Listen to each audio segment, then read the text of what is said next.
Hello, this is episode 5 of Nomad Connections. So if you don't remember, I'm Janelle, and I am from the US. So we've been doing Nomad Connection. I think this is our 5th episode, like I said, and we're super excited.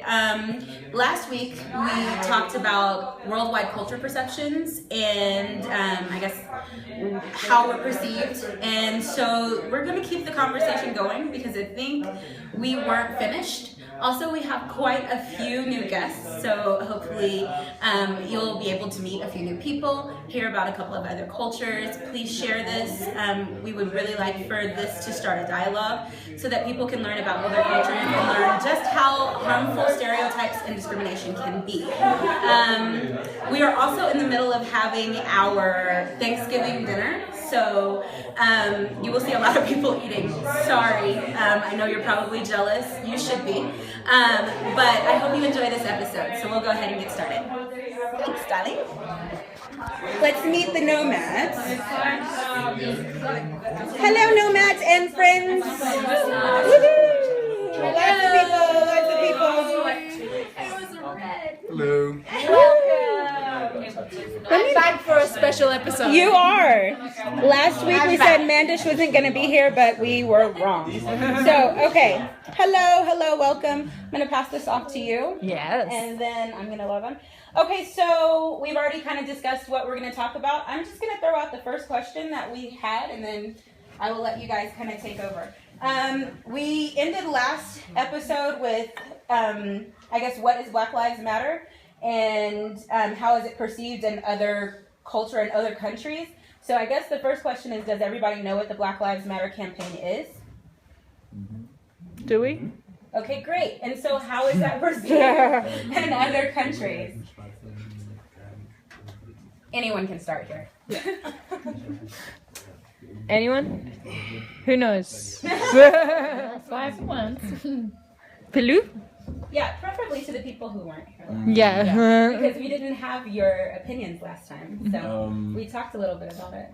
Actually, I can't speak like for my country because I don't know how my country like thinks about Black Lives Matter. Mm-hmm. But personally, well, I acknowledge that there is like a gap between the information you can give like for some victims and other victims.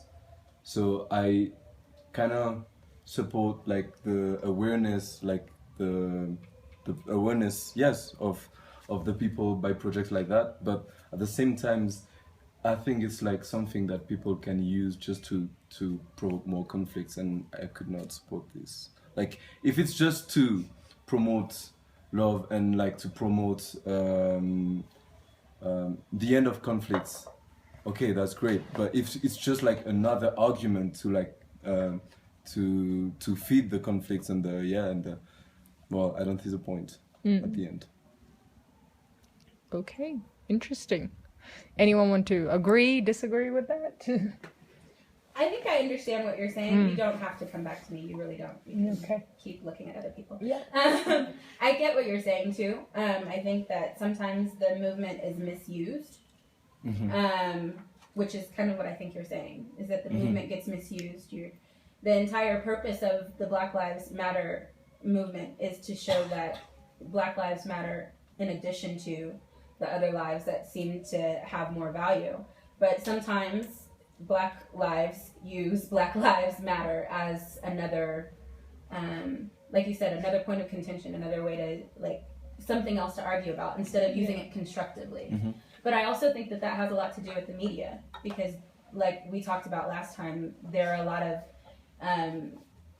personalities on the media that are saying that Black Lives Matter is a hate group, that it's pretty much equivalent to what KKK or whatever else, and that's clearly not the movement. It's kind of like KKK being Christianity being judged by KKK. Well, guess what? Ku Klux Klan is founded on Christian values, but they didn't have any problem lynching people or killing people or terrorizing people, so that's not accurate either. Yeah, I get what you're saying. I really don't know much about the campaign, actually, but there definitely is something about just the name, by hearing the name, Black Lives Matter, that doesn't sound right. The way it's made, let's say, the name of a campaign. What are Black Lives anyway? Like, the way it sounds is just not right. It seems like just completely different to any other type of life that can be, you know? Just because of the color of your skin doesn't mean you have another type of life, or, you know. I'm just talking about the linguistic way of putting it, not the content, but Yeah, I think the point was to say that Black Lives Matter as well. yeah. But I think they just took out but the just- as well part. Yeah. But I understand the idea. Maybe the name is just not the best way of putting it. If I I feel I like think you need something that gets people's attention. I Do you know agree. what I mean? What you said about, like, just because of the colour of your skin, it's like, that's the whole point, because there's a whole generation of people in a country who, just because of the colour of their skin, are systematically targeted by the people who are there to protect and serve them and their interests, supposedly. So when people say things like, oh, you know, all lives matter, it's a hate group, it's just like, yeah, but white people don't go about their day-to-day life thinking, my life clearly doesn't matter to people. We have it pretty good, do you know what I mean? Like, if I walk around in England, there aren't constant reminders that my life seems less valuable to the politicians and the police who are supposed to serve my interests than there are, I imagine, I can't speak from personal perspective, but from what I see in the news, for a lot of African-American people in the United States. Constant reminders, you know, you're stopped for doing the exact same thing that a white driver isn't stopped for, or, you know, you're investigated for, you know, supposedly carrying drugs when statistically white people are far more likely to be carrying drugs, blah, blah, blah, you know. Yeah. So I don't know, I think, Okay. I don't think there's anything wrong with having a name that grabs people's attention. I think that, because it starts the debate. Do you know what I mean? Like, people sitting around sort of going, nobody ever got anything done really, with the exception maybe like Gandhi, by sitting around and not passively. Do you know what I mean? Like, the problem is already so engendered in the system that if people just sit around and go, you know, love is the answer, it's, I mean, yeah, love's a part of it, but it's not going to change if everybody just sort of sits around and says, you know, one day we'll get there. It's like, no, I mean, that's how something like civil rights happened. People didn't sit around and say, one day we'll get there. They got out and did something, right? You know what I mean? That's just what I think. I mean, and I think that's, for me, that's kind of the thing. Like, when we talked a little bit after what I told them, for me personally, being African American in the States, feeling discriminated against or feeling racism or feeling any negative, that's as common as having a dog to me. You know what I mean? For people who don't understand what that's like. And I said that to my uncle, and my uncle said, or not, because a lot of people don't have dogs. But everybody, if you are Black in America, has in some way felt discriminated against, has some way, unfortunately, had to suffer through that, you know? So I understand, I do understand what people are saying when they say all lives matter. The problem is,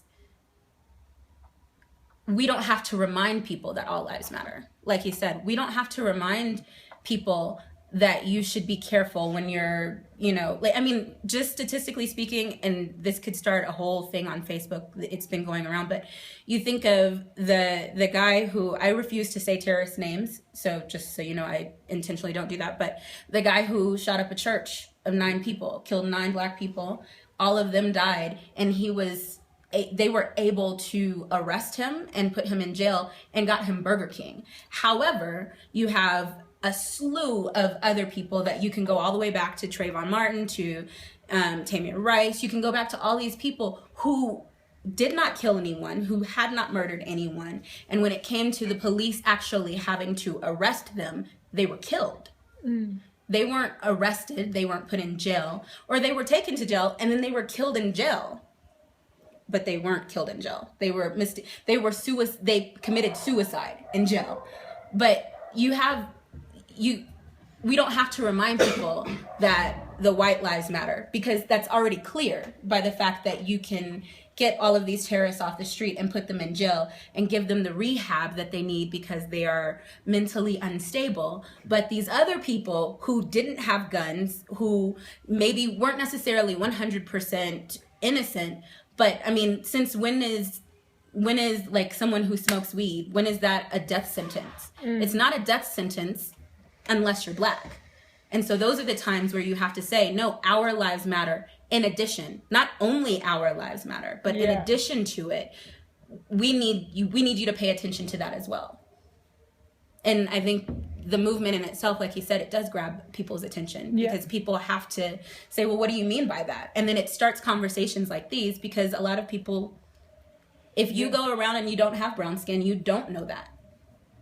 It just seems mad to me as well that an English person, that Donald Trump can describe all Mexicans as rapists and lead the polls of a major party. Yeah. Yet Black Lives Matter is to a lot of people a dreadful, discriminatory, terrorist organisation. What a bollocks that is, man. I mean, seriously, to sort of swear or anything, but that's just it's bullshit. I mean, it's ridiculous. No, it is. I mean, I'm sorry, but like the fact that a group that's anybody can hijack an ideology and turn it into something negative. Every ideology in the world's been hijacked by some psychopath and turned negative. I mean, do you know what I mean? You can read really nice things about communism on a piece of paper, but look at it, it's never ended up killing thousands of people. Do you know what I mean? No, exactly. I mean, North Korea's doing so well. No, exactly. You can read, the Communist Manifesto and think, oh, this sounds brilliant, and then do it, and look what happens. Yeah. Like, it never doesn't work at all. But it's the same with anything. I mean, it's like, for an English person, I can't speak the whole of England, but I think that's one of the things we find most bizarre in watching American politics on TV, is just what gets people outraged. Do you know what I mean? It just seems so strange that certain things don't. Geography in the US. I mean, oh yeah, it's a vast. It's not the same as the UK, but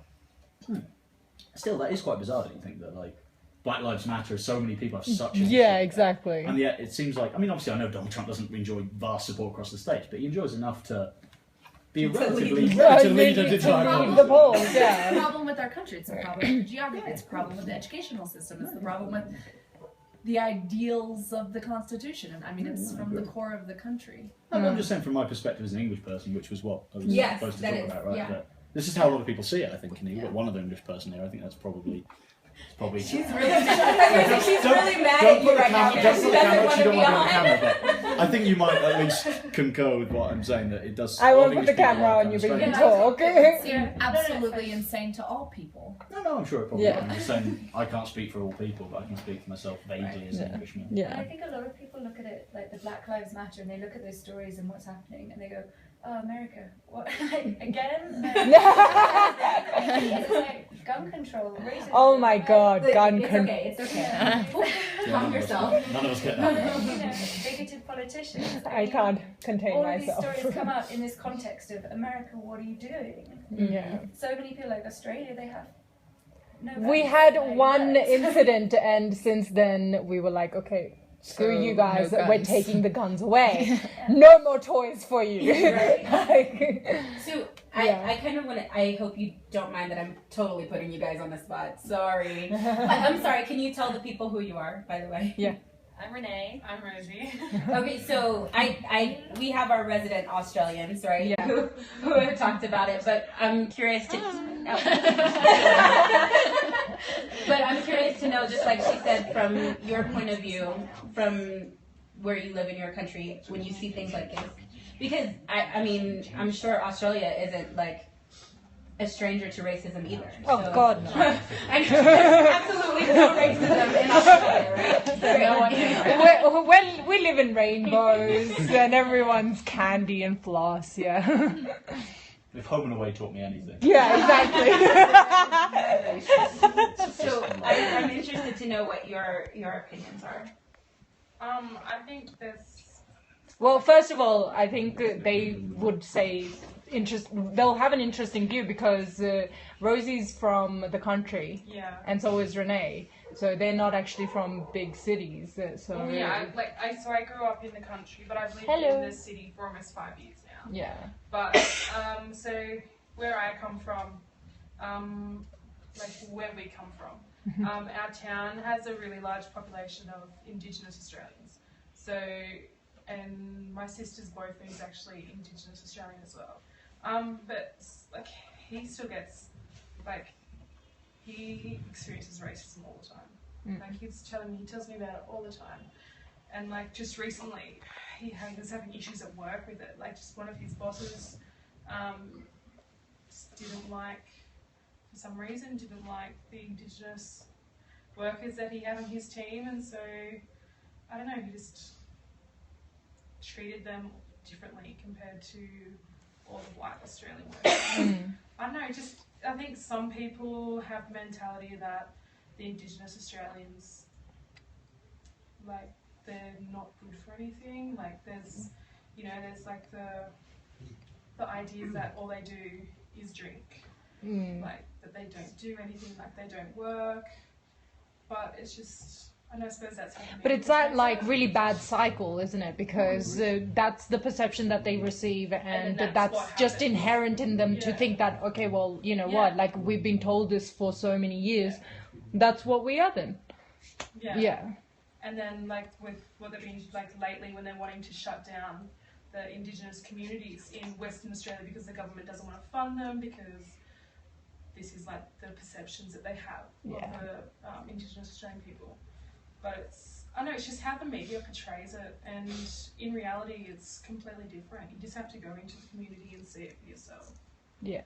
And that's the thing, like so many people, like in the city, so many people are like, oh, like they don't understand because it's everything they see on TV. They haven't actually experienced for themselves.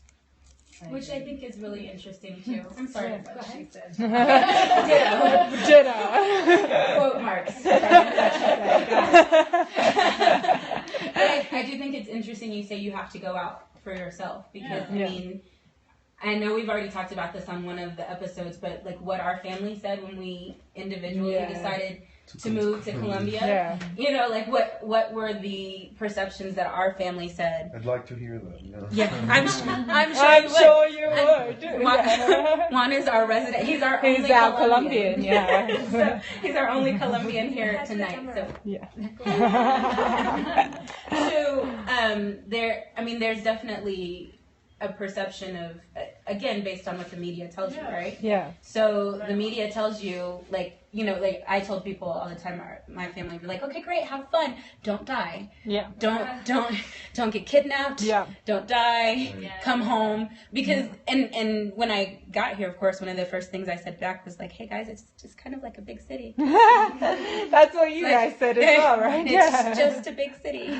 Yeah. Like, I mean, it's no, you know, I'm sure that there are elements of danger that I'm completely oblivious to. Yeah. But if you're careful, just like you would be in, like I said, New York City, there are certain places, to be honest, there are certain places in Dallas I don't go, you know, where I'm from. I'm not going there at 3 o'clock in the morning. No, sir. I would like to go home. So there are certain places that I wouldn't go. So it's the same thing. Yeah. It's the same thing, I think, anywhere. You are free to speak. What do you think that people think about? So I had the chance to live abroad, and there was a perception, like I had a perception about what was being Colombian, one that I had in my mind, and then when I traveled around, I realized that my perception of being Colombian wasn't the same one other people around the world had. So just to put it into context, I lived a year abroad in Japan. I lived in Osaka for a year. I was studying there Japanese. Do you speak Japanese? I do speak Japanese. Oh, get out! And I was living there for a year, and well, when I said I was from Colombia, the first question was, oh, British Columbia in Canada. It's like, no. No? The District of Columbia in Washington DC is like, no. No. Like that is with a U. I'm with a O. Yeah. Oh, the university? No. No. So it was a little bit. At the beginning, it was hard, especially with Japanese, because Japanese society is a very closed, very homogeneous, or that's what they want to think they are, a society. So basically after some time, they were like, oh, you speak Spanish, you're from Spain. I'm like, yeah, I'm white and from Spain. It's the only country that has white people in the Spanish-speaking world. So yes, I'm from Spain. Clearly you're right. So I was like, yeah, I'm from Spain. I clearly have a Spanish accent. But since you don't know, I can play with that. So yeah, answers actually varied from Colombia, Somebody said we can trade places. Also, that was just a private message. Oh, That was not unfair. sorry. Continue. Continue. Also, don't read all of the messages that come And read them out for everyone again. Please continue. Yeah. So when I was living there, I really, from Japanese people, well, you know, they're really, in general terms, they're really polite. They're really not gonna tell you like. They're different from any other foreigners because if you say you're from Colombia, even if they know that drugs is kind of a big deal here, they wouldn't say, oh, so, or whatever. They, as I've experienced with other people from other That's places. from where I come from. Don't just say Don't that. just say that. They will always speak about football, about coffee, about beautiful women. I was like, yes, yes, yes. Japan. Okay, so back to the fact of the Colombian thing. Like I would say, and I suppose I can share this with you guys. I don't know if you know, but perhaps you as a Mexican can understand this, but being white in Latin America is really different from being black Yeah. or from being brown or from being anything else. I think because of the fact I'm white, I've been exposed to, let's say, many more positive situations in my life than if I had browner skin. I say this because I normally feel like I felt in Japan and the places I had been to that even if I said I was Colombian, there was my skin, there was my skin color, there was the fact that I could speak either French or English, you know, in a fluent way, and that made them think I was, I don't know how to put it, like even, like I was not less than them. I was not Colombian, Yeah. if you know what I mean. Yeah. I was not at least what they thought. Yeah, you want, yeah. Exactly. So it has been I suppose the things I've experienced as a white Colombian are not the same as any other type of Colombian. I also have had the privilege of studying in good schools, good universities, to study abroad. So I think my point of view, the story of the Colombia I live and this story of the Colombia I've lived is completely different from any other. Yeah. So I thought being Colombian was cool. I thought when I was living in Japan, I met this girl from Lithuania. She was from Vilnius, and she told me, like, you know, my mom always told me the perfect man was Latino. Like, Latino, Spanish speaker, blah, blah, blah. It's like, yeah, it makes sense. You're kind of Russian. You're kind of the complete opposite of me. Yeah. So, You're kind of Russian. I suppose, About there. I suppose a Lithuanian would kill me if I say that, yeah, and I suppose I felt exotic at that moment. You're but both then, exotic at that time. In Japan. Yeah, in Japan.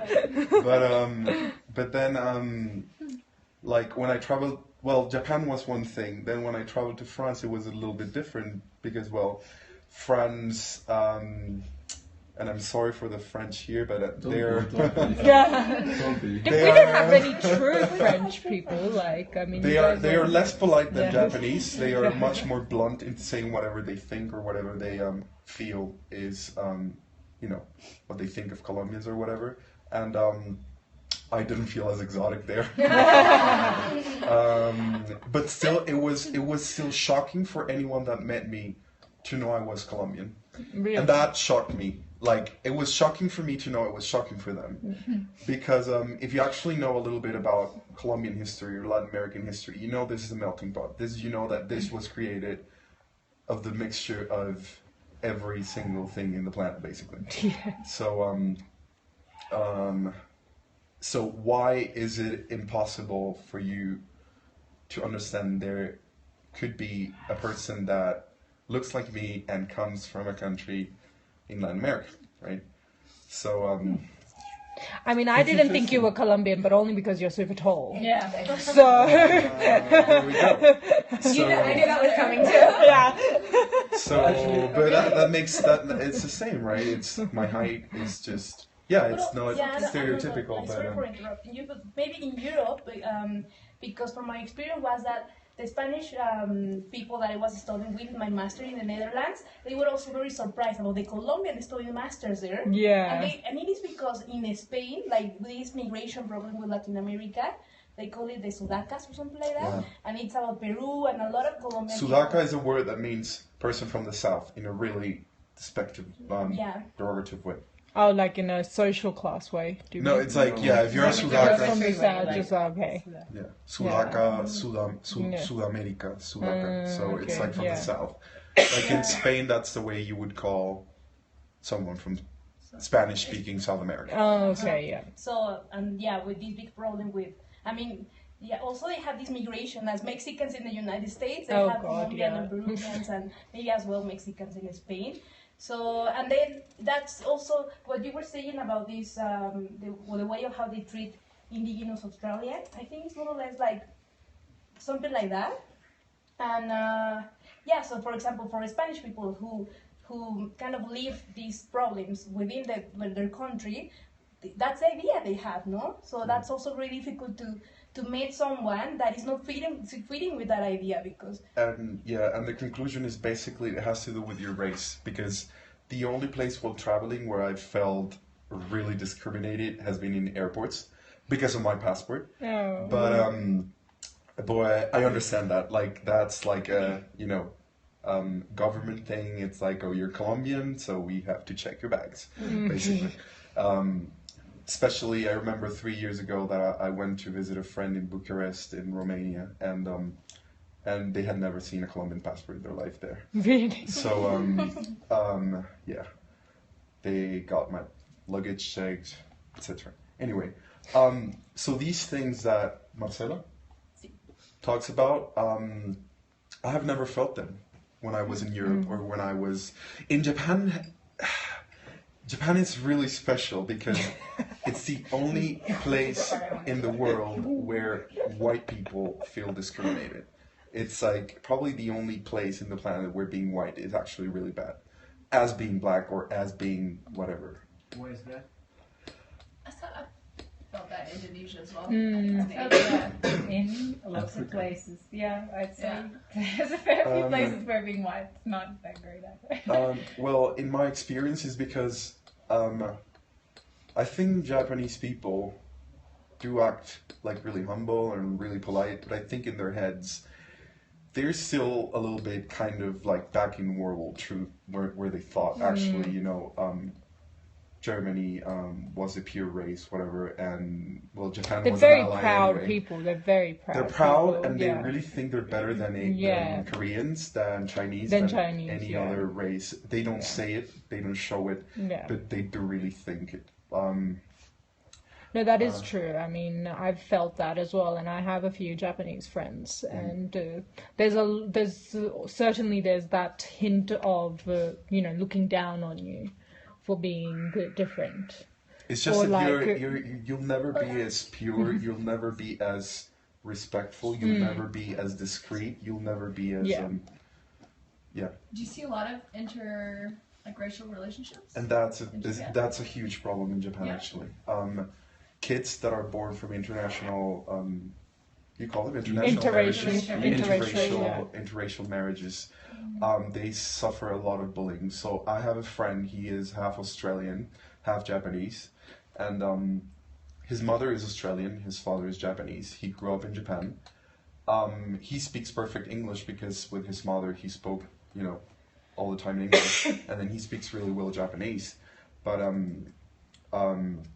in school, they never made him feel he was actually Japanese because he was not 100% Japanese. So even if you're like 1% something else, and this happens with the indigenous tribe in the northern part of Japan, the Ainu, which are basically, they do not exist anymore. even they that are kind of like 70% or maybe more Japanese, they still feel racism. Yeah. So this friend of mine, so his mother is a person that does not have any relation with the exterior world. That means that she just lives inside the house. She hates Japan. She's living there, I don't know why. But she's there and she hates Japan. She hates Japanese people. She doesn't speak Japanese, although she's been living there for I don't know how many years. And this guy, when he visits his relatives in Australia, he doesn't feel at all Australian. So just imagine that. Speaking both languages perfectly, looking a bit Japanese, a bit Australian, and then not fitting anywhere. I don't think that would be a problem nowadays, at least. It's changing. Like, actually feeling you belong to somewhere, I don't know if it's as important as before. I think nowadays it's more important the fact to understand every context you're in and being able to respect those things, even if from your cultural point of view those things are, outrageous or just not possible because of your religion or culture or whatever. But I think that's quite prominent in all parts of Asia, though. Like, I mean, I have a really close friend who's half Filipino, half Australian, and she just doesn't talk to her Filipino family at all. And, so nor does, it's really hard for her mother who's Filipino. So, and even with me, I was telling this to somebody, but I'm 100% Indian, both parents Indian, but we just moved to Australia. But whenever I go back to India, I get similar sort of racism towards me and similar sort of treatment that you're not one of us, and they'll make fun of me, make fun of my accent. I can speak Hindi and Punjabi fluently, but the fact that I have a slight tinge of a foreign accent to it, they'll pick it up and they'll take the mickey out of you completely. So I think it is Asian, in Asian culture, family, respect, all of that is quite prominent, quite big. And I feel like it stems from pride, but at what point is it no longer pride? At what point is it an ethnocentric issue? Yeah. I think in the case of Japan, it's really ethnocentricity. I think I had another case of racism. I had a friend from Seattle. She is half Filipino, half German. I think her father was German. She looks Filipino. And I was working for a school to teach English to kids, little kids. It was a really easy job. They paid well. So the woman that actually employed me asked me if there were any other people in my Japanese course that were interested in teaching Japanese, English. And I was like, well, there's this girl from Seattle that actually has free time. She's my friend. Her name is May, blah, blah, blah. And I remember that she started asking me, what does she do? She's like, she's studying Japanese with me. And I told her she is half Filipino and her father is German. And she was like, oh. I was like, what do you mean, oh? Well, we would actually like to have teachers that look Western. So I was like, whoa, what? So you actually prefer me, that I'm a Spanish speaker that speaks English, that actually a native speaker that can teach even more proper English to your students? She was like, I actually didn't say that, but I thought it. And so basically what happens is that they are not really teaching English. They're just selling an image of a white person or a Western looking person teaching English to kids. Yeah. So they do not care if you have this slight accent, Spanish accent, whatever. They just want you to look white and to teach English. Which is what I said last time about... I like that everybody's like, yeah. They've heard me vent enough, I think. But, my student who originally, in talking to me on the phone, wasn't really sure. I think at certain points they could tell I was definitely not a native speaker. And then when I spoke to him in English, he was like, okay, great, can't wait to meet you, come meet my kid. And then when I got there, he did tell me later, he didn't tell me then, but he did tell me later, I wasn't sure if you were going to be the right teacher because you're black. Because the assumption is then, of course, that I'd I don't know. Actually, I don't know what the assumption. I know. Yesterday. Yeah. Please tell everyone what happened.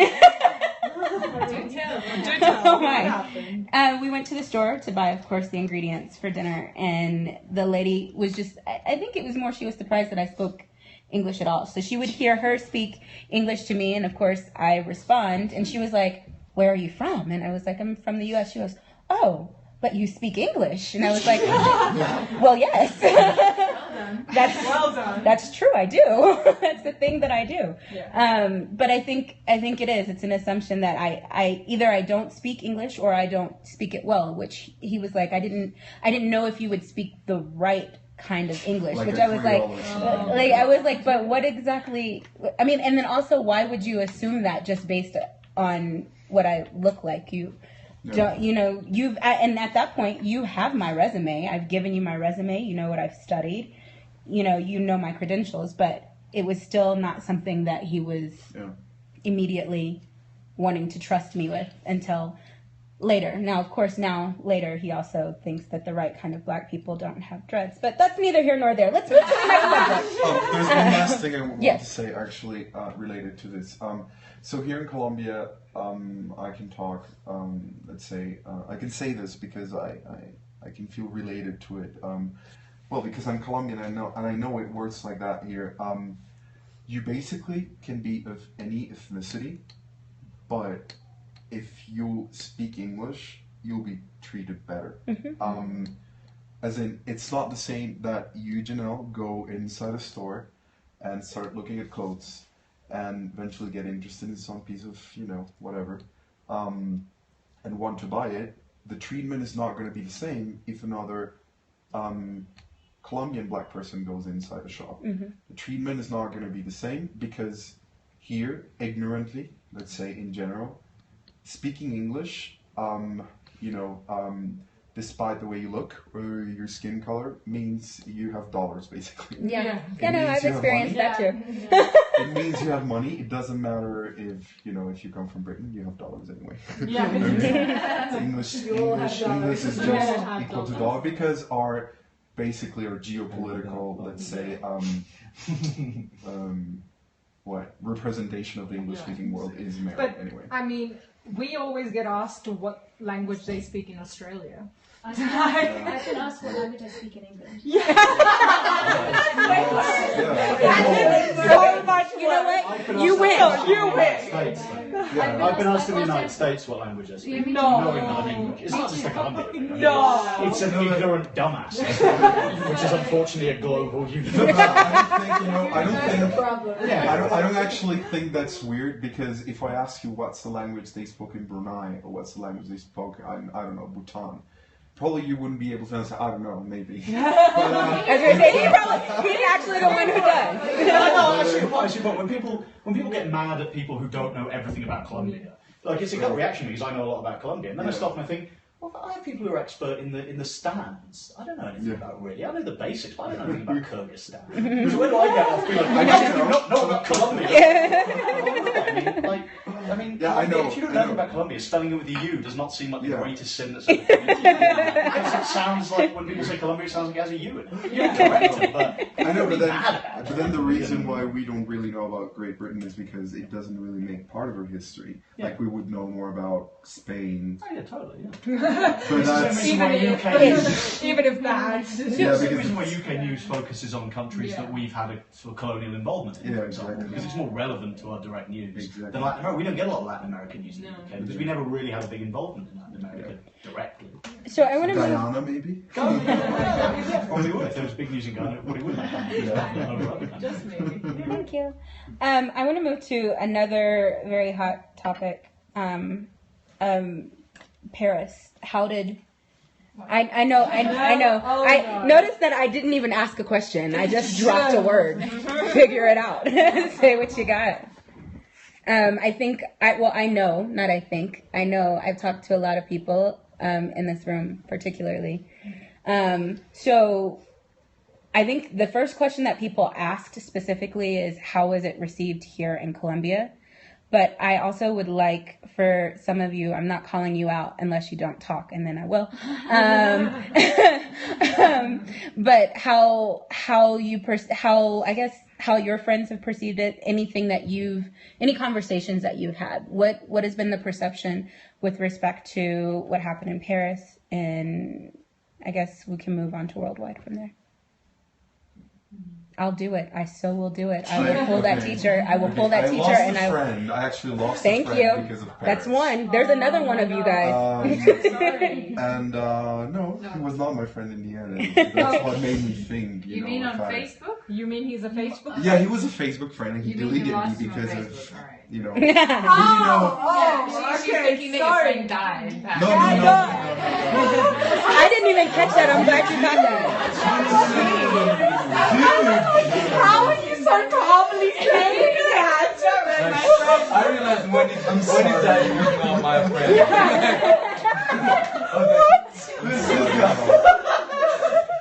That escalated quickly. That'll take you down a whole different. Let's be more clear. You lost a friendship on Facebook. Okay. Okay. Woo. He's alive. Not very good anymore. He's alive. Okay. But so this guy, he was really pissed off with me because I started writing, like I wrote a post on Facebook that said like in French I wrote like, so deads in Ouagadougou, South Sudan, Palestine, blah blah, a lot of places, and then I put like I'm happy to know that the people that I know in France are okay, and then he started attacking me because he thought my opinion was not proper, because basically I was just not giving the importance to what happened to Paris. That moment I was worried about the people that died in Lebanon and the so many thousands of people that have died here because of conflict, and I was not giving the importance to first world friends. Basically he told me I was stupid because I did that, and I was like, you should respect my opinion, and he was like, maybe in the end you're not as smart as you thought you were, blah blah blah, and it ended basically. So I don't know how to say this in English, so I'll say it in Spanish if you don't understand. Please let me know and I'll try hard. Me indigna la indignación selectiva del mundo. Yeah. So you're angered by the selective. So the selective grief. Yeah. Exactly. Yeah. So my perspective about Paris, sometimes because it can come as something that makes me, lose friendships, I don't really like to talk about it because of that. But what I think is that as a Colombian, and seeing the reactions of Colombians toward what happened in Paris was outrageous because of the fact we're living a war here. And I've never seen a Colombian flag in any of my Colombian friends' profiles on Facebook. And as soon as the France incident happened, everybody had the freaking French flag on their profiles, and it made me go nuts, basically. Yeah. So I'm gonna interrupt you because she also had and she really wanted to say this last time. Okay. So me personally, like I said, it was the same because I did a similar post on Facebook. I said for the people of Beirut, for the people of Kenya, people of Paris, it is an absolutely tragic event, something that they shouldn't have to go through because it isn't their war, it's somebody else's war, it is somebody else's hate, and they're paying the price. Innocent lives are paying the price for this hate.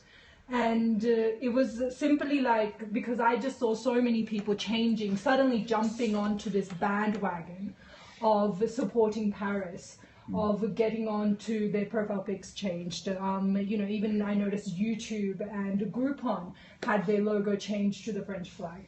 And that's fine. Paris represents something more, I guess, because Paris represents the first world. Paris represents like sort of, you know, it's the safety zone. It's but my problem was with the entire conflict of, you know, changing your profile pic or not, was the fact that people were giving so much attention to Paris, and I just feel that if everyone in the world actually cared, or, you know, gave that much attention to everything that was happening, you know, maybe we'd want more action. Maybe we'd want a resolution quicker than what we've gotten, you know. So if everyone cared so much about the bombings in Beirut, everyone cared about the massacre in Kenya, people will want action. But the thing is that because the war left its prescribed boundaries, because the war wasn't in the Middle East anymore, the war wasn't in Africa anymore, it was in Paris, suddenly our worlds were turned upside down. So for those of you who have ties to France, what is your... I didn't call you out, but I told you I will do it. For those of you who do have any tie to France, what is your perception of what happened, especially because you're not there right now and you weren't there, and also what is your reaction to this opinion, which, by the way, they are not the only two, obviously, that have it. So what is both of those questions, if you please? Well, like being here French in Colombia, I've been really like surprised. Like, I mean, when I saw the news, I was shocked, like anyone, right? But I was even like more shocked by the fact that, I guess it's with a nice intention, but everyone was like so desperately like, how are you? How is like, I mean, I'm lucky. I've lost no one in this tragic event, but I was really shocked by the fact that it was just a very sad event for humanity in general. I was just sad for humanity, not for France, not for Paris. Right. But people were just like, just like now looking at it like as a narrow event that was not a concern like for the hate that is being perpetrated right now. Well, not only in Europe, in the Middle East, in Africa, everywhere. Just like the climate of war and hate that is getting like spread, and like that's the thing that made me sad. The people were just really like narrowly focused on that. As if to say, like, now that it happened there, then it's important. Yeah. Exactly. As if to say, like, oh, now it's important. Yeah. So somehow, I'm not for like for violence or anything, but I think it's a good thing that people now are getting aware that it can touch, like they can kind of like put themselves in other people's shoes, you know, and understand that it's like a tragedy that is happening every day, affect everyone, and that can happen like to anyone. So I think anyone else. And also, Sorry. I don't think it has put those people in other people's shoes because Middle Eastern lives don't matter. Like that's France's response has been to up bombing, where our Prime Minister is trying to get us to bomb more as well. I mean, we're just going to go and kill more people. I mean, a couple of weeks, like a month ago or something, the Americans bombed a hospital. Yeah, they did. People aren't going, oh my God, this is happening all over the world. My eyes have been open. They're going, shoot back. Like, exactly. We have to kill them all, and there's going to be collateral, and they don't care. They don't care. It's collateral. Also, in terms of the refugees, instead of like people in the first world having this experience of their country being bombed and feeling like empathy and realizing, oh shit, this is why they're refugees, because this is happening every day. Instead they say, close the door to all the Syrian refugees. Like, this logic makes sense. That'll take a left turn in a second. I got a little uncomfortable. Okay, wait. There are two people over there that looked like they wanted to say something, or maybe wanted to say something. Oh, well, sure, why not? I purposely didn't point to you, but you look like, and we haven't heard from you. So. Well, I was just stretching because I had a very delicious dinner. Thank you. You're welcome. American friends. You're welcome. I gotta say, I agree with, well, especially what you said, and you said. I agree with you all.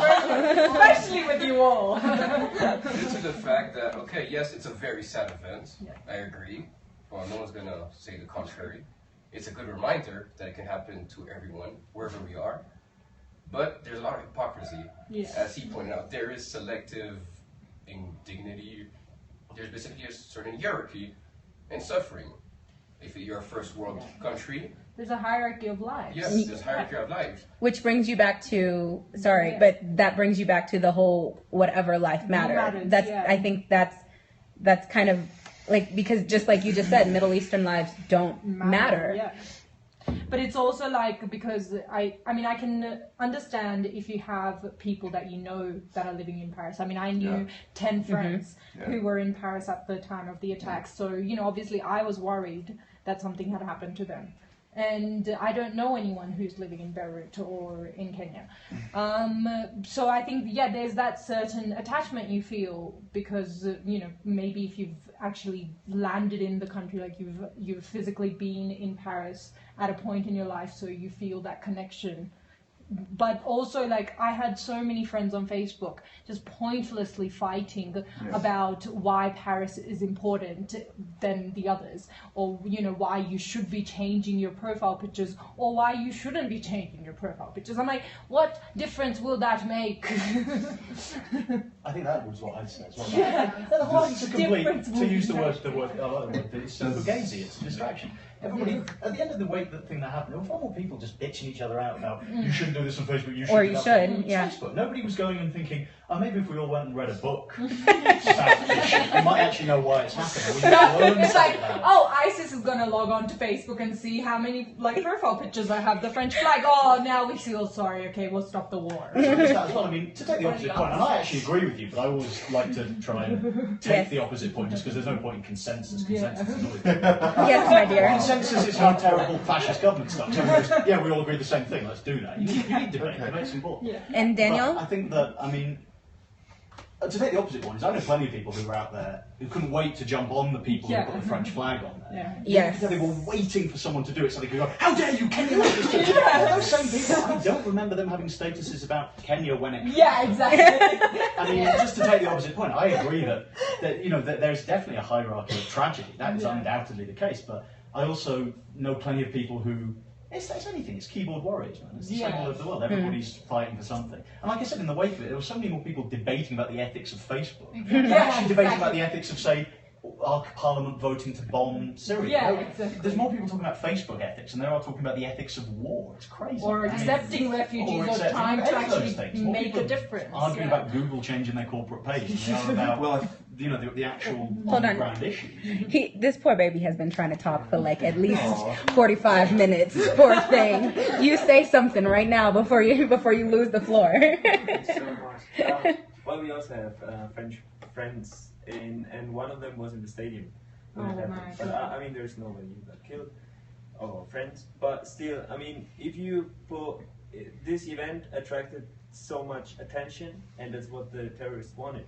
I mean, we give it to them like willingly. I mean, they will keep on doing that. I mean, that's the main point about terrorism, right? In order to make people afraid, it could happen everywhere. I mean, of course, it should show some, I don't know how to say in English, conduro? Conduro? Condolences? Yeah, like to show your pity. Remorse.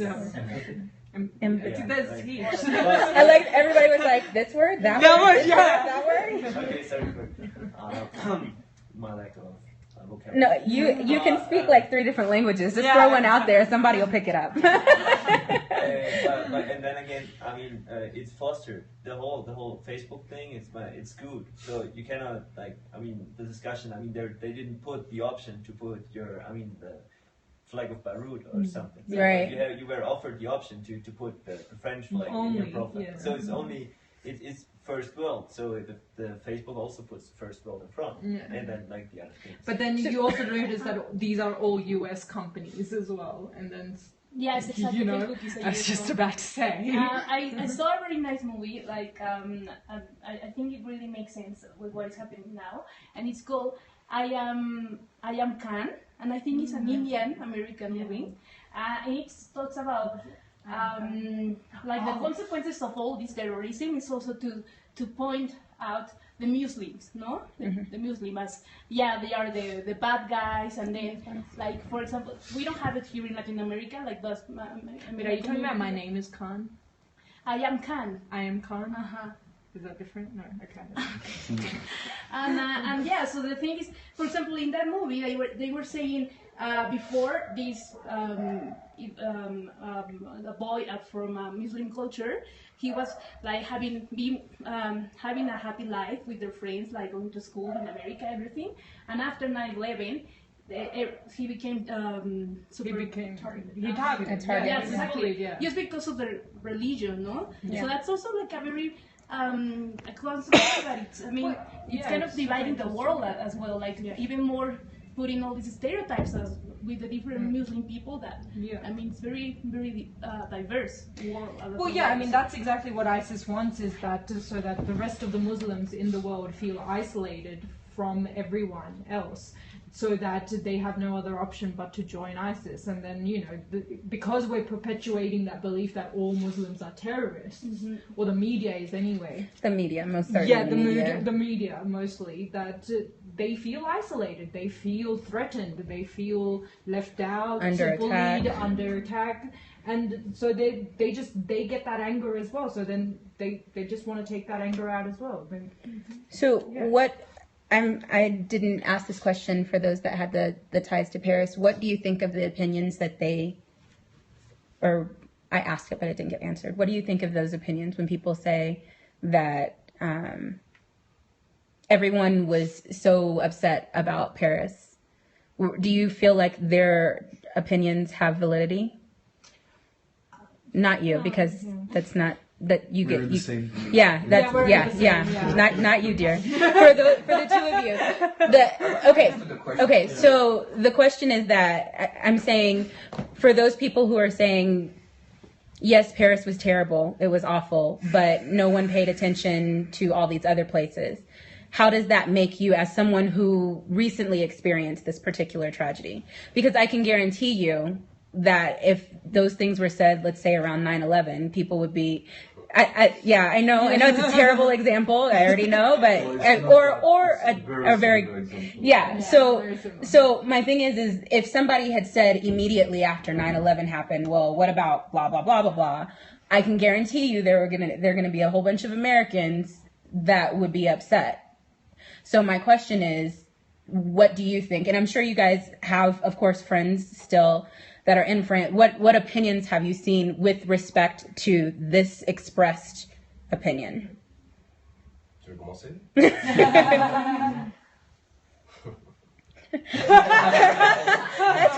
That's not frightening at all. Let me just start. The thing is, although I'm French, I gotta recognize, since I didn't spend my whole life over there, I have spent my life in different countries, a bit South America, United States, and etc. I have a more critique point of view. And the truth is, yes, it's sad, very sad what happened over there, but I've seen a lot of crybabies on Facebook, and it's really annoying. Yeah. It's very sad. I've known people who've lost people, but from my point of view, who has traveled a lot, I can tell that there's a lot of people in people's mentalities, they give a lot of priorities to whether it's Western or if you're white. For example, like when you guys were talking about Black Lives Matters, it's a good reminder because people tend to forget that Black people have had quite a harsh past. And this past still has repercussions today. These repercussions are affecting their everyday lives. So saying Black Lives Matter is like a reminder, like, hey, we exist, we've had a hard past, it's still, that's how to be polite, bugging us. I don't want to say bad words, sorry. It's still bugging us. So that's I see what you did. I see what you did there. Nice. I did. So basically, if someone tells me, what about what happened in Mali? What happened in, I don't know, was it Kenya? Nigeria. Really, just make a list of a whole bunch of countries, any of them. Or what's going on in Colombia sometimes. There's a armed conflict. I understand. I'm like, yeah, it's very sad. I'm not saying what happened in Paris is more important than what you guys said. Yeah, but it's not even like, I mean, the gun violence in America. Like, how many thousands of lives in the past 10 years have been taken because of massacres in schools? Or the one that was just at Planned Parenthood. Yeah. They I don't want to there say was bad words.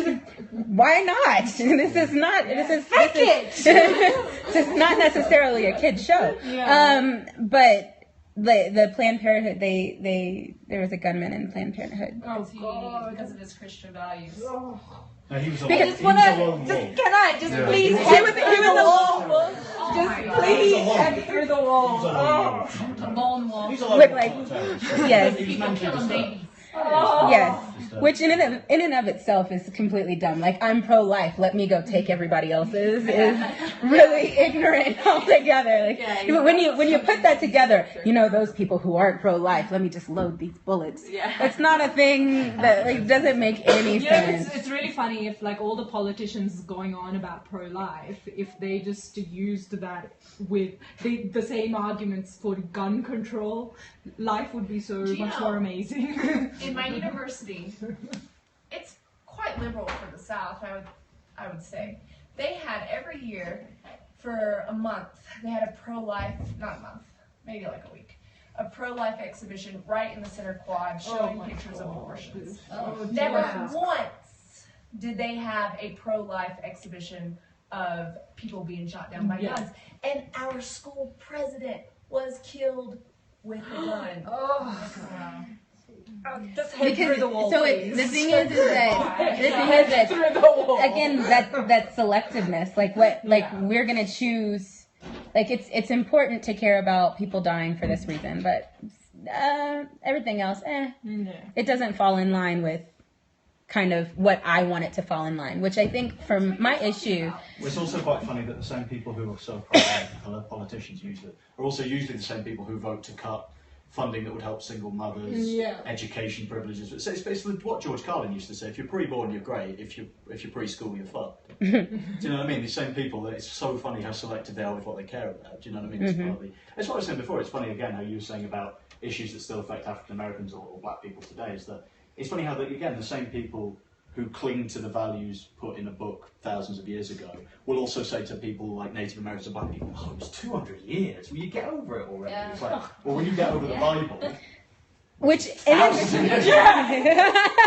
maybe they'll begin to get okay. Do you know, it's always the same thing. It is really interesting when people say it was 200 years ago, because it's like, It's the same thing. It's just like that's like 3-4 generations.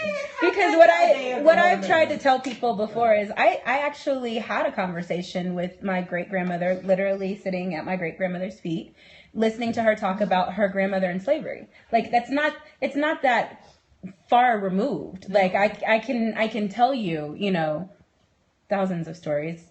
Well, not thousands, but lots of stories. Okay, wait. I'm being told it's only 50 years since freedoms, which makes sense. That was my next point, Miss Janice. Thank you. But when you look back and just those people who, okay, wait, she's not done. All right, 200 years since slavery, but not rights until 1965, which in and of itself is, I mean, you know, I could tell you about my grandmother who was arrested and put in jail with her 2-year-old son because she wouldn't get off the street. Like, I can tell you about that. And these are people that were alive for a majority of, you know, for up until I was 18. So it's not like it's that far back. I can still hear these stories. So it's not that long ago. And you're right. Like the things that are still happening are, which in and of itself, like I said, the Black Lives Matter or any of those things are still having to be told because of the history that existed. Yeah, but as we pointed out, media's or current ways of reasoning are not helping it. We have to constantly remind other people exist, minorities exist, other countries exist. Like white or Western countries are not the center of the world. There are other shit going on that is even worse. So let me ask this question. Actually, somebody asked, hold on, let me throw crap to the side. Okay, no, I got it. I'm totally good. So what does entitlement look like in terms of in your country? Because we're talking about specifically having to remind white people in whatever country that other lives matter. What does that look like in your particular country? I think America is pretty much, we've covered it. So White middle-aged men. Yeah, white middle-aged men, I would say. and what does that entitle you to? That you don't need to think about your position as white, as male, or as middle-aged, because every door is already open for you and no one will question you when you do anything. Yeah. Anyone else? Mexico, Germany? Entitlement, like you have the right. Yeah, everything is just sort of open for you, given to you on a silver platter because you have white skin or something. Yeah. Or you're a man.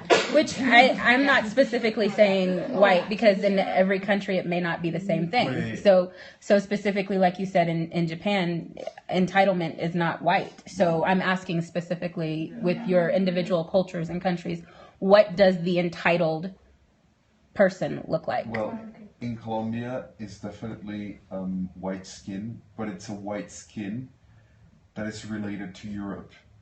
I think that's something that happens maybe in all Latin American countries, but the more you can prove you're connected to Europe with your ancestors, the better that's for you. Having a Spanish name, like Spanish, I don't know, Andrea, whatever, but then having this cool German last name or this cool French last name, it sounds so much better than having Rodriguez or Perez or any, Spanish last name. So in Colombia, one thing that has to be understood in order to understand what happens in terms of racism in this country is that, yes, we are a racist country, probably even more than America. And that is because Colombian history has been the same since it was a colony from Spain. When we got independence, the only thing that changed was that the people that were in the upper part of the pyramid were no longer Spaniards from Spain, but what we call in Spanish criollos, which are basically people from Spain that were born in the American continent, but black people, indigenous people, were still under them. Yeah. So these criollos were actually under Spaniards because they were actually also, they suffered racism because of the fact they were born here. Even though they had full Spanish parentage. Exactly. Yeah. But that's something that still persists nowadays. Especially in really conservative regions of the country like the one I come from, which is the coast. So I don't know if perhaps you have traveled a little bit around Colombia, maybe in the coast. I don't know if you've realized it, but in the coast it's probably much easier to find someone from a specific race, let's say. So you will find very black people, or you will find indigenous looking people, or you will find really white people. Whereas here in Bogota, everybody's kind of mixed. It's a little bit like Spanish and indigenous mixture is probably like the biggest percentage of the population here. Of course you can find blue-eyed, I don't know, blonde-haired Colombians. It's not really weird, but probably the percentage would be much higher in the coast. And that's because of the fact of being a conservative region, it has also been a really racist one, in which probably you can find mixture between black people and indigenous people, or black with black, or indigenous with indigenous, but never white with black or white with indigenous. That's something you would barely see in the coast. Barely possible back like 50 years ago, and also barely impossible nowadays. When I was a kid, and this is kind of a personal story, but I hope you can understand it from a really objective point of view, because it might be difficult to understand. When I was in school, I do not remember studying with a lot of black boys and girls. There were a couple of them, but I think my social circle was fairly white back in Santa Marta. And one of the things I remember the most about my school days was the fact that my society was obsessed with hair, as in the quality of your hair. as in how fair, how thin it was, versus a more, let's say, a less fair hair like black people have. So it was kind of a thing I grew up with, and I remember that when I was in school and when I recently moved here in Bogota, I was completely obsessed with hair, to the point that I thought women that had other type of hair were horrible, as in like ugly, you know. So it was just to give you an example of how biased. She's not done talking, so she keeps. Sorry, keep going. I know there might be a lot of people that want to talk now, but let me. No. No, it's like because I don't think I really explained, but Periscope, when people log on, they can talk back to me. So as you're talking, I'm getting other response. So I'm sorry. Go ahead. Really? Oh, yeah, no. Go ahead. You're good. Is he getting proposals? No proposals. We haven't had any proposals this time. So but now we have hearts. Came here. Yeah, I was pretty convinced that basically what gave you a higher social status was your hair, which was a really racist and biased way of thinking it. It's very similar in India as well, though. I was going to ask the same Yeah. thing. It's very similar. And also America. Like, can we just say everywhere? Yeah, just everywhere. Okay, But, let me but hair finish, especially, it needs to be long. I mean, it there's needs to be like healthy. Like, I mean, Indian hair in general is, nice, and everyone wants it, around the world. Like, usually wigs are made from there. But like if you need to have really long hair. It can't be like curly. Yeah. But or tightly coiled. Yeah, it needs to be naturally wavy or straight. It needs to look white. Yeah, it needs to look white. That's what you're hair, saying. exactly. Yeah. And So But our hair is shit. You see, so that's a perspective from someone. Yeah. So, give me a minute. So basically, these things basically happen. Why? Because you have a minority in a place that it's heavily black and indigenous populated, like the coast, especially Santa Marta, which is really close to the Sierra Nevada, where we have the indigenous people. And then there has to be a way in which this white small group can, make itself different, special, because that's the way every single society in Latin America works. Basically, white people are the ones that normally are on top. And you can want to go, be like them. Yeah, you can go to Zona G, to Zona T, and you probably see more white people than black people or any other type of people. But anyway, it has also been moving to Bogota, meeting other people, traveling has also been really eye-opening for me, because I do come from a racist region. My family is not racist, but then there are certain things about the way they say things that make you think, wait a minute, that's really wrong, the way you're saying it. But then you listen to it and you start thinking, but it's funny, like this is what I've heard all of my life and it doesn't sound bad. But then you go, kind of get out of the picture and you start thinking, but if this was listened by any of my friends, they would feel outraged. So yeah, all those funny jokes about girls or boys having curly hair, or I don't know, having not a really nice nose, like kind of straight, and all of these things made it were part of my daily life, and I didn't really understand, because for me it was just normal. It was, it's funny. It's funny to describe a person and then describe the person with her like this, and then being that funny, Yeah, I don't really have anything to say. Permiso. La pregunta es, ¿cuántas nacionalidades están? So can we? Yeah, a lot. For the non-Spanish speakers, they're asking how many nationalities. Sorry. Sorry. 7.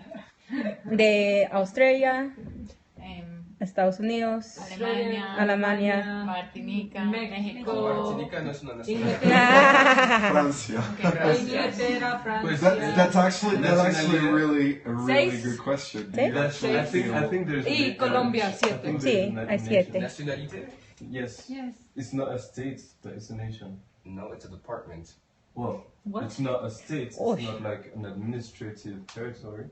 Yes, But it's a nation in the meaning that there are people sharing certain features and they're willing to live together. This is a really interesting question. Do you think a person from an indigenous community in Guyana feels French?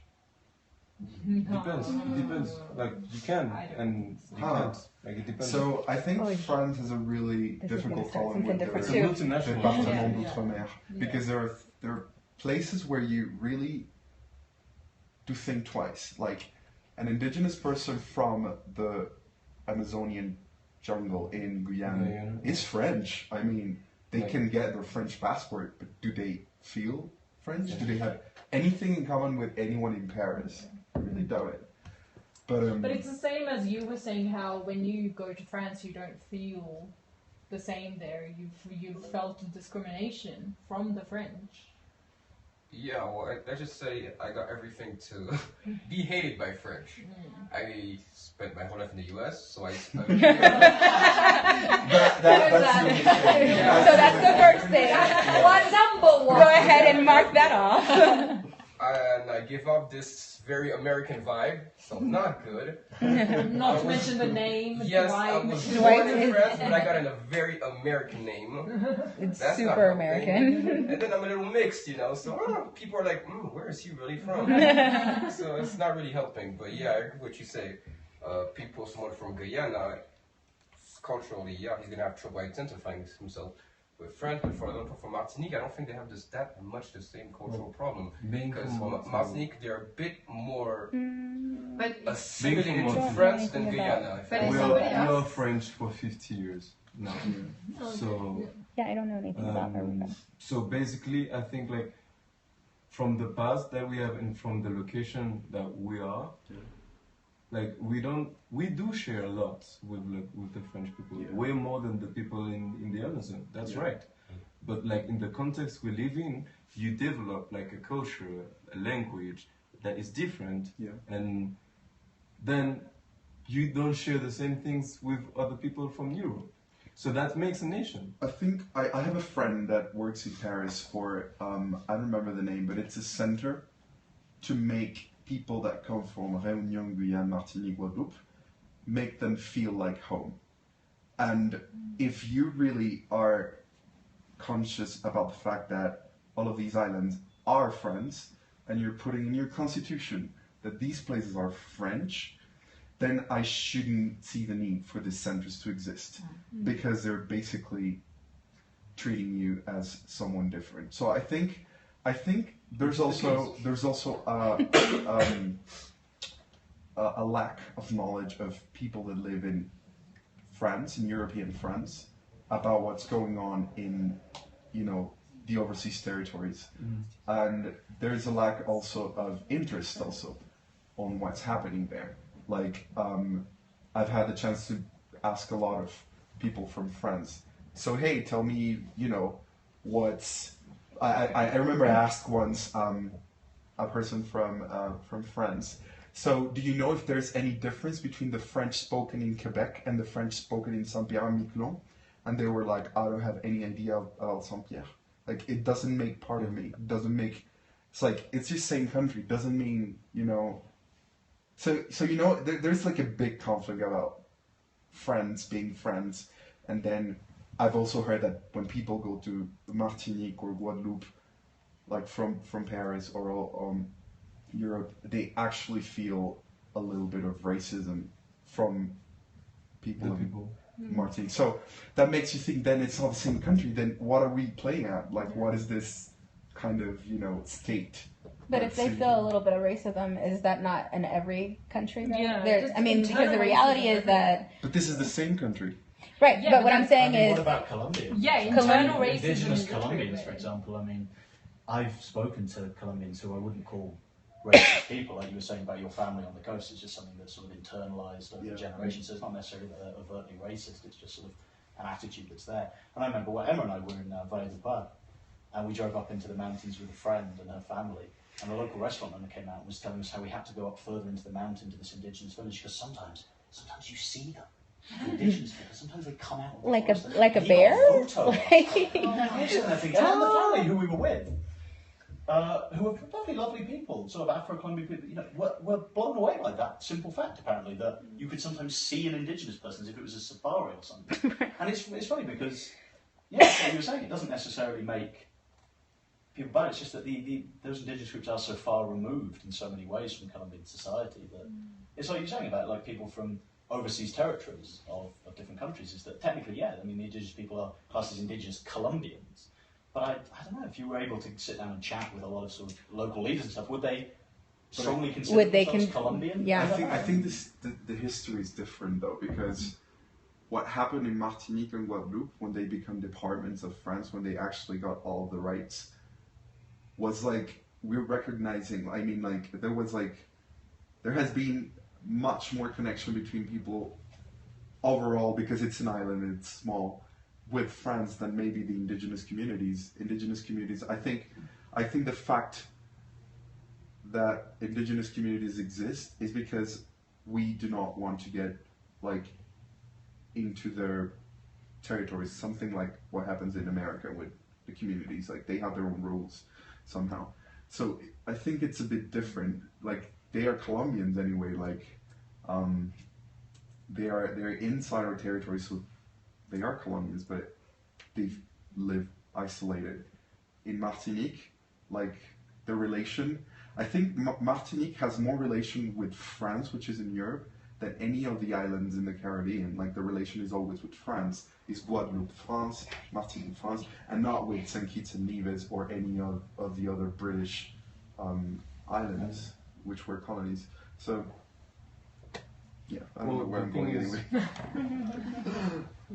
The idea of like Martinique and Guadeloupe and other territories to become part of the French territory was assimilation. Yeah. Like take those people who were like subjects of the empire and make them citizens, right? Yeah. But the problem is that that is a process. It takes time, but it has been made in such a way that they've been like, how do you say that? They've been kind of blind about like some strong cultural things that makes like us feel like Martinican and not from not from France. That is why when like you arrive from Martinique or Guadeloupe, Guyana or Réunion to France, you feel like this is not quite like home, and I don't relate that much to those people. So it's a process. But what is important is to recognize that those people are different and not consider them just like it's the same. And then you realize that some things like they're not really accepted, or there are some segregation or communitarism from people from Martinique that they would stick together. So it's just like you need to build this process of being part of a national project without invisibilizing. You say that? Like making it invisible, Which I have to say, like one of my things that I realize I don't like now is the word melting pot. Like we've said that a lot. I really hate that word now. I didn't hate it until probably about a week ago, but I really hate the world. You can hate really fast. I do. I'm versatile that way. I hate it when people say that they don't see colour. I hate that statement because please see my color. That's the thing. People, I don't even see colour. It's just like, well, maybe you should look up. There's issues related to this. You know what I mean? And I always say too, I wish that hate was a color, then we could all see it, because we seem to ignore a whole bunch of things. But I will say I hate the word melting pot because we throw that around a lot, like, oh, this is a melting pot, like we boast it, like it's a great thing, like, but the reality is all that a melting pot is conformity, which means that you lose some of what you are, right? So I would much rather it be a salad bowl, right? Everything maintains its original state, but this whole thing with this melting pot, which we've described several countries, I think tonight alone, as a melting pot, but I think that's the problem, because then what happens is we don't all melt at the rate that somebody else wants us to melt. We don't all lose, what it is that they want us to lose. Like, for some reason, people think that they have a monopoly on hate or on discrimination or whatever it is, and then we get together and we think, well, I'm more hated than you, or I've been more discriminated against than you. And then other people are saying, well, you should conform, and then you wouldn't be discriminated against. And that's the problem, is we're not melting. We're not doing everything that everybody else wants us to at their own pace. And so no, go ahead. I was just going to say, it's also a kind of pretty way of saying, I'm not racist, but. I hate that too. My mom has always said the word "but" negates everything you said before. Not to be rude. I don't want to be rude, but you're really ugly. But you see, for instance, I would use that a lot because of the things I was saying about this racism thing being part of your discourse that you kind of inherit. Like from your family, from your context, from everything. And then there are things that you wouldn't think they're racist, like the example I gave, but then you have to stop and you have to think, you have to go out of the picture, you have to forget you actually grew up there, and that's like given because that's the way it is, which is a really horrible way of putting anything. But going out of the picture and then saying, wait a minute, this is racist, and actually saying it and actually accepting it and owning it, which I think is something that we all like. I mean, we said this after Nomads was off, but we have all talked about that. Everybody, like I was telling them, there's a musical called Avenue Q, and one of the songs says everyone's a little bit racist, and the reality is everybody has something. There's some kind of prejudice that you have. You make some kind of judgment. That's why they like that I don't see colour thing. Right. A direct denial of the fact that everybody, whether they like to admit it or not, has ingrained prejudice. Yeah. And only by looking at it and trying to acknowledge it, you have it like you did, like you said, you come to Bogota and you realise, wait a second, this is...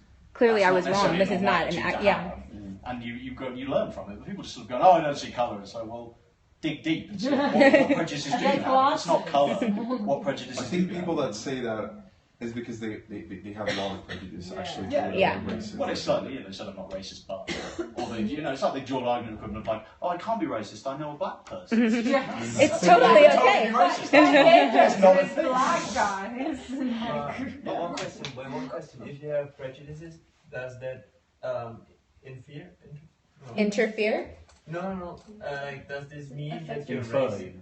That you're racist? Well, it depends what Well, it depends. No, yeah, it depends.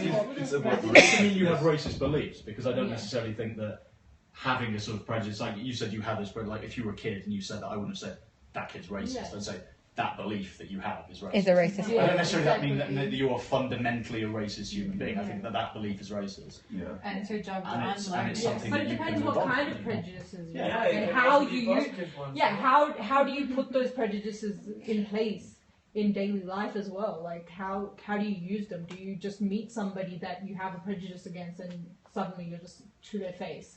No, I can't talk to you. I don't think it matters if you keep it in your head or if you, I actually would prefer you just be out and out racist. I'd much rather you just tell me I hate black people. I please tell me so that I know how to like. But not like black people, like like real black people. Right.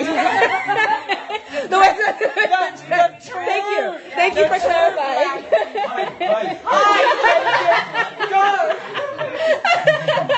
That's a strange kind of racism that affects you in the opposite sense as well, because that racism suggests that it's only prejudice against the so-called sort of proper black people, which is that negative stereotypes, but also it denies you a place. It denies you a place as well, equally, within black people. community, It drives you a place. So it's seen as a sort of positive thing. It's like, oh no, you're not like those black people, Asian people, whatever. But at the same time, that also alienates you. It's not. I mean, it might be meant as a sort of negative. I'm going to answer stereotype that of certain question just a people, second. but it also, I can't speak for you, but I imagine that's not a nice feeling either, because it sort of denies you a place in either community. Really, it's just like That's what you're I not was quite saying with me, but last you're not week. with them either. So where do you? Yeah. So it's the same thing I said still last racist. week, because it's the same thing with me and my Indian heritage, because I'm not accepted in Australian community nor in the Indian community, because I don't fit in a box, and that's the thing. You don't fit in a box, you know. So I just realized we're like an hour and a half in, so we're just chatting away. To answer your question, sir or ma'am, whoever just asked, what is the purpose of this group? So the purpose of this group... Why are you talking? No, the purpose of this group, the group is called Nomad Connection. We are located in Bogota, Colombia, and there are several different people, as you see around the room, yawning and no. Sorry. Totally got you on camera. It's totally cool.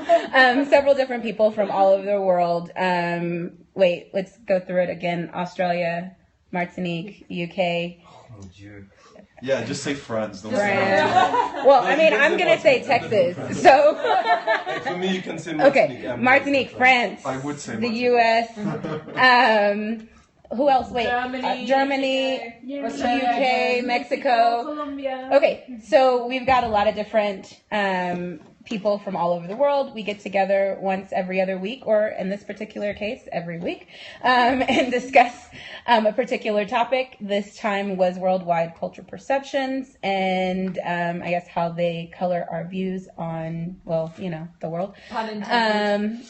So we have been going for quite a while. Thank you for like those 2 or 3 people that I've seen like the whole time watching the entire show. I appreciate that. Anybody want to close anything out? Because I got really nothing. We talked about so much. We talked about Just do the Sopranos method. Oh, thanks for the hearts. Thanks for the love. So please say goodbye to the Nomads. And our friend. This is officially my last This is officially episode, Mandish's last episode. We'll check in with her, of course, and find out whatever else she's doing. But Nomads and friends, we appreciate all of your participation. Oh, wait. Do we get... No prizes. You don't get a prize. Okay, so thank you for joining us. Well, oh gosh, there's lots of people. Okay, I'm from Maryland and have lived in Germany and spent time in Colombia. So basically, you would fit in perfectly here. So we hope you enjoyed the episode. Thanks very much for joining us. We will see you next time.